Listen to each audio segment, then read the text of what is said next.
Hello, Internet. Once again, this is Copytime Council. New week, a new episode as always. And I'm Haffiz, and today I'm with. He's with Adi. Welcome back again to another episode of Kopitiam Council, bringing you episodes every week covering current issues both locally and abroad, all across the world. Adi, one question for you. How old are you? I'm turning 29 this year, so I'm 29. at the end of my 20s already. Why? Because it is something related with an anniversary, a silver anniversary of 25 years of an entity. So you are 29. This entity is just 4 years younger than you are. Do you know what this entity is? Can I mention that it's must be political and from the 90s, You 1999? you can have a well guess, yeah. Yeah, so I think it's the PKR's 25th anniversary, Parti Keadilan Rakyat's 25th anniversary, celebrating 25 years of being a Malaysian political party since its inception, since 1999. So, Yes, what does that April. mean? 25 years old. I Well, mean, I turned 25 4 years ago. Nothing special was about. There was nothing special about it. What makes it so special? what makes it more special that they're celebrating this silver jubilee as a government now. This is a party that they self-proclaim as a reformist party, and since I think just up to 2022, we can hear a lot of their reforms being lauded in inside or outside Parliament. But now people have started questioning that is PKR is a reformist party anymore with their so-called way of governing Malaysia today. So, uh, what's we are not a PKR's member, so we gonna speak from outside the perspective. How do you see PKR? I don't know. Whenever you started aware of PKR existence, maybe in the early 2000s up until nowadays. Like, for me, I became more aware of what PKR stood for back when it was still Pakatan Rakyat. They were still working with DAP and PAS at the time. And that was a pretty funny time, to be honest, compared to what you have now. But fast forward, it's in a way PKR in the campaigns, right? In the election campaigns, it didn't really change much. It was still very Anwar centric. It was still very reform centric. It's just that sometimes you had more side characters becoming more prevalent. Like at one point, Nurul Izzah and Wan Aziza were becoming very emphasized characters in PKR. Then Rafizi Ramli also was becoming more and more significant in the party. But at the end of the day, it's still in a way the perception is still it's Anwar Ibrahim's party. It's still led by Anwar Ibrahim, and it's still definitely being dictated. The narrative is being set by Anwar Ibrahim. So in a way, when this whole 25th anniversary, it's more like celebrating Anwar's political uh, political road as a opposition or being a champion of reform, fighting against Barisan Nasional since its inception in 1999. So that's how I feel when it comes to looking at PKR. It's really more about the party led and mostly championed by one particular individual who is a very big name in the political scene who has made a huge impact and is finally a prime minister. So that's what I can really say. He's already prime minister, but celebrating his political party is almost like an achievement in a way. It's like a victory tour in a way, having this whole um, anniversary in the middle of his tenureship. But what about you, Avis? What do you think about PKR for this Well, I 90th? had similar experience knowing PKR. Well, it was last time it was Parti Keadilan Nasional. Now it's Parti Keadilan Rakyat, and of course back then we know as Pakatan Rakyat was together with PAS. That's what when we all know because in the 2008 I think I just just finished high school, and yeah, my worldview started very different during this years. So I understand a little bit what's going on outside of my school boundaries. Uh, One of the most popular, I think, or I think that more impactful is that how they won the state of Selangor, because at that time I had no idea that how state government works, how federal government works, but they make a big deal out of it that they conquered one of the richest state in Malaysia, and then they until today they still have Selangor in their grasp. So I think it's very iconic, if you must say, that this is the what propel PKR into what they are today. That's what make them so appealing to DAP, that DAP wants to work with them. But more importantly, Adi, PKR is also a party that is not very popular in Sabah. Well, maybe in KK is a bit quite known, but outside KK, if you want to say in rural area, it's totally unknown. It's Pikir Sabah had so many ex politicians from different parties that stand in the election using Pikir's logo, but they never win a seat. So that's how unpopular PKR. Maybe not anymore today, but still today, we can see Pakatan Harapan struggle to not just extend their number of seats in Sabah, but even very, very hard for them to maintain their number of seats in Sabah. So I think for Sabahan, PKR is not as popular as maybe DAP or any other party from Malaya. Maybe UMNO, very popular.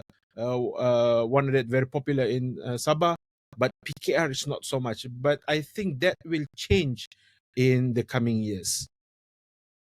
Yeah, I would agree because during the 25th anniversary, there was a speech made by Rafizi Ramli, who said that he's going to not just bring up reform when it comes to reform of Malaysia, but reform organizationally speaking for the party itself. He proposed two ideas, which is Kemas 16 and POP 24. These are all things that seeks to reform and restructure PKR to become more dynamic and become more grassroots oriented, to become a competitive political party in the next election. So this is not really a anniversary that is meant to celebrate or be happy or be jubilant about. Of course, it could definitely be seen that way, but it's more used to regroup, regather, and refocus the party itself to say, hey, we need to get our act together, we need to clean things up, because the 5 state elections that happened a few months back really opened a lot of eyes that Pakatan Harapan is really not on the best position right now, with Perikatan Nasional becoming more and more favored. I mean, they've hit the glass ceiling, but you never know what's going to happen. So I think that is also in line with the visit that the Prime Minister Anwar Ibrahim made, I think about last week, when he came to Sabah to officiate the Ramadani open house in SICC, and then went on to have a meeting with a lot of the PKR leaders here to find out who can lead PKR Sabah in the upcoming elections. I don't know how that's going to work out, because PKR Sabah, as far as I'm concerned, doesn't have that many seats in Sabah, and they have to work with the GRS state government, which is ironic because then the GRS state government has to work with the federal unity government. So it's a decision of who's really calling the shots in these certain elections coming. State election for Sabah, you never know, could happen end of this year or it could happen next year. While the general elections coming up within the next 2 to 3 years.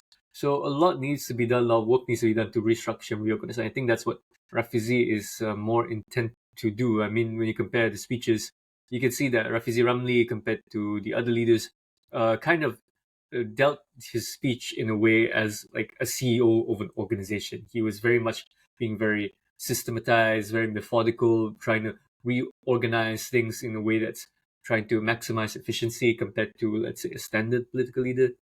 So yeah, it's very interesting to see that in a way Rafizi, despite having a few setbacks in his road to PKR leadership, is still trying to assert himself as one of the main key component players in the party, to show that this is a viable leader, this is a viable alternative to Anwar Ibrahim in the party. Of course, people still would see that Anwar is the main source of legitimacy and authority in the party. But there always has been these talks about who's going to succeed Anwar. Because let's be honest here, PKR rides a lot on its success because of the Sri Anwar Ibrahim. It is a party that is held afloat by his legacy, by his charisma and his character. So the fact that it's making it very awkward to see more leaders stepping up other than Rafizi Ramli, it's becoming very awkward situation for PKR. And I don't know how in the next election will Anwar continue to use his whole brand of oratory rhetoric. Now it's different because he's in the government and he's no longer in the opposition where he can say whatever he wants. How is he going to translate his campaign tactics or his rhetoric? And will he, I would like to see, if it's really true this whole Gamma 16 and Pop 24 is meant to have a grassroots emphasis, will we see more PKR leaders coming up to bat in the upcoming election?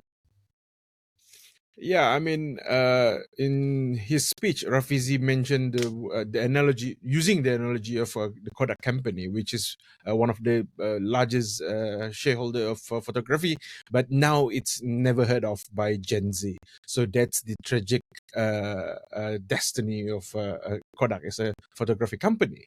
So what he reminded the attendees during the convention was that to avoid what happened to Kodak, and this is a reflection.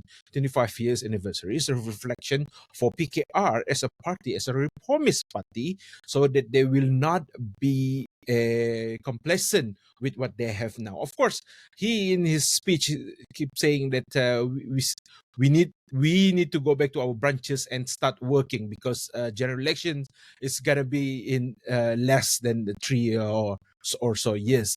So I think this is a good timing for him as a vice president to remind everyone and to lay everything in their proposal to actually having a more aggressive or attacking mindset when it comes to general election, because you need to remember, Adi, we might have a lot of corners in terms of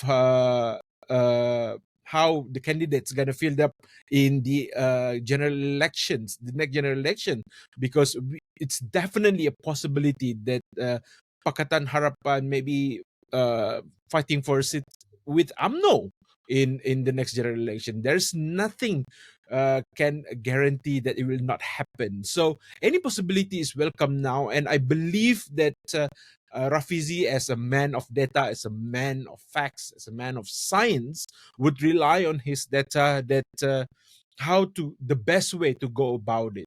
But what need also to be addressed here in his speech is that he sort of positioned himself as a contra to Saifuddin, and while Saifuddin brought up a few letters, sort of touching the emotions of the members of Pakatan Harapan, or by letters written or whatever sent it in 20 over years ago. Rafizi refused to do that, and he would go to the light. He tried to make himself a different, and I think this is him positioning himself as a replacement of Anwar Ibrahim. Yes, we know that Anwar Ibrahim will be, if he can be the next prime minister, he will be can only serve another term as a president of Pakatan Rakyat, because they can only be 3 terms in a row, I think, for the president of Pakatan Keadilan Rakyat. Yeah. So this is something that very strategic of him. I know. I mean, people call him Raja Formula. I think this is one of his formula to be the prime minister. He always denied it in his any interviews. If you watch it, he always denied that he has an ambition to be a prime minister. But who?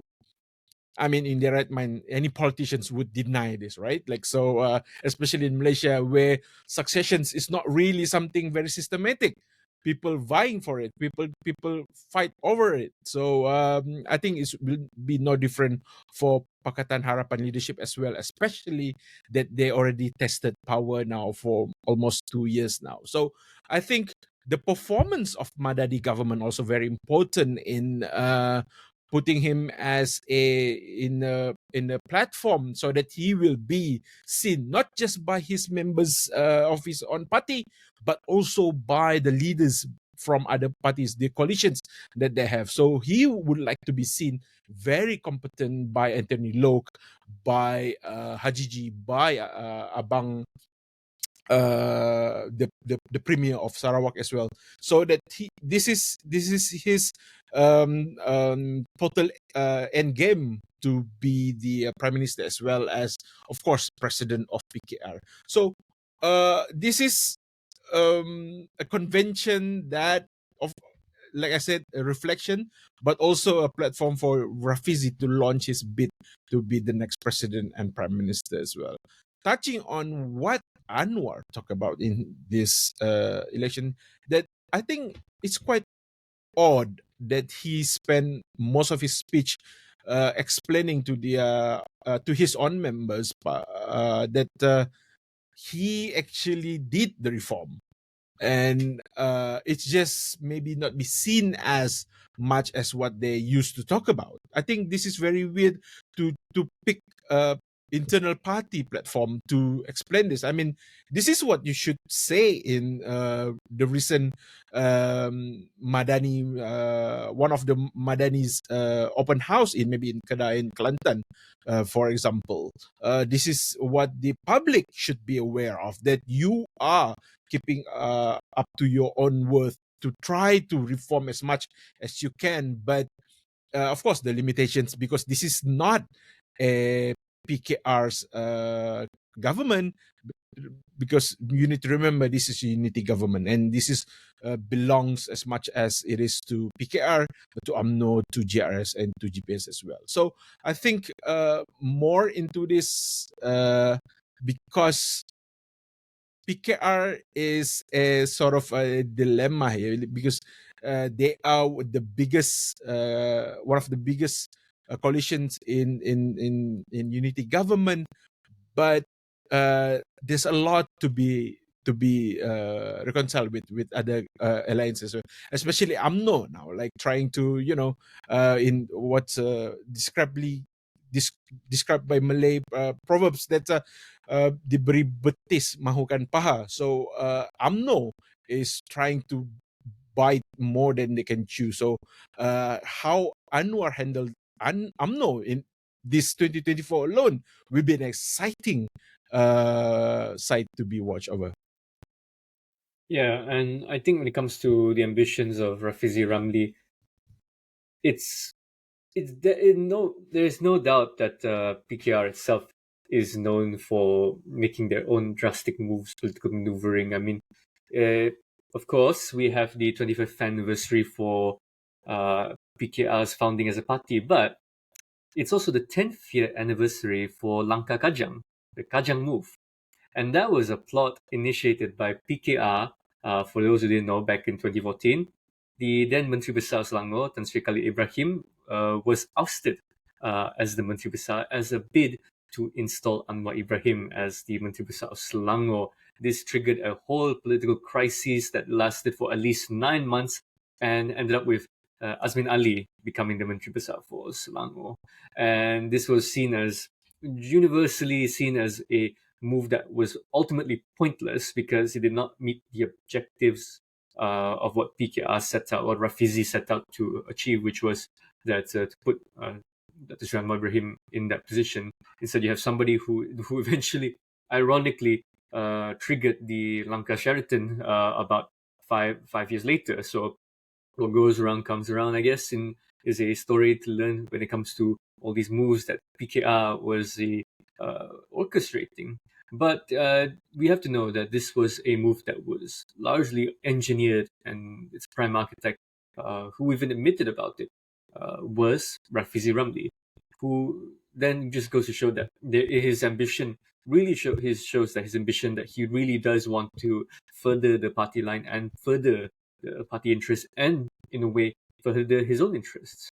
In that way, will we see PKR take on more of these kinds of tactics and strategies, these kinds of political maneuvering? We've already seen them try to cut a lot of the leaders in Sabah coming here, giving all these promises, like suddenly opening, I think, devoting about 80 million ringgit to set up a IGM branch in Sabah, not to mention the many aid that has given and promised to University of Malaysia Sabah, coming here during Keamatan, which I can definitely expect to see the Prime Minister coming in during the Harvest Festival and then promising something else. Who knows? There's probably some maneuvering happening behind the scenes. We've already seen a lot of Bersatu and Perikatan Nasional parliamentary members having suddenly changed allegiance to support uh, the unity government, not jumping the party, but in a way bypassing the anti-hopping law and giving a confidence and supply support to the unity government. So these are tactics and tricks the political veterans such as Anwar, Rafizi, Saifuddin, so on and so forth, are not strangers to. And this kind of puts a lot of doubt. I mean, of course, politics itself is never a clean arena, but it kind of tarnishes, in a way, the whole reform ideas. Is that how are you willing to break some principles if it means getting to the greater good, as they like to see it?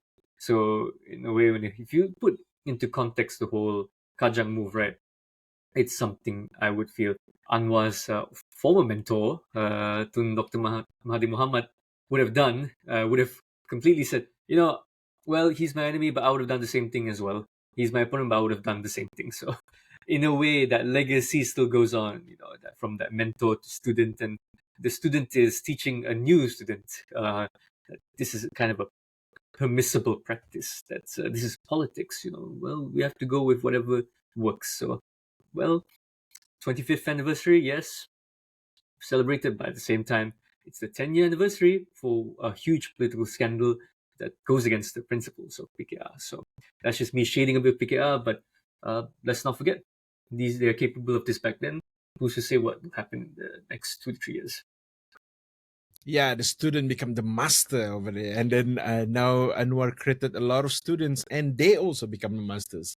Looking forward for the next 25 years, I think for PKR is that first the biggest question I think is successions. We Rafizi. Yes, he is the vice president now, but PKR is not known without controversy when it comes to selecting leadership. Last time, the biggest scandal, if you may say, is how Rafizi won the election party, but without here some hearsays that says there's some cheating going on, but also even before previously also how Azmin Ali beaten him very, with a strong confident number as well. Like so, a character like Azmin Ali is really needed, and there's a vacuum left for the member of PKR wanting someone like Azmin Ali, and it could be Amiruddin from Selangor as well, Aminuddin from Negeri Sembilan. These are the characters that play low key character now, but when it comes to the right timing, I think the right decisions to make, I think these people will step up to the plate and will go against Rafizi, because these people are equal, I think, in terms of political mileage or political experience you might have. Even more so, people who actually headed PKR in these respective states like Selangor and Negeri Sembilan, you can say that they are more experienced than Rafizi in terms of as a administrator for the government. So there's a lot to be fight over here, and it will be exciting 25 years for PKR. Yes, it's celebration of 25. Looking forward for the 50th, because that's gonna be one hell of a story as well. So I think that's it for. Do you have anything last remark for this No, topic, Eddie? I think I'll be the next 25. I'll be 59, and you'll be how old, Hafiz? No, I'm not answering that, Eddie. Just so you know, Hafiz is older That's. than me, by the way. I think or everybody knows that. Unless you're listening this on Spotify, so you cannot see our faces. So with that, that's it for 25th anniversary of Parti Keadilan Rakyat. And next up, we gonna go to again our favorite neighboring country, Singapore. That's coming right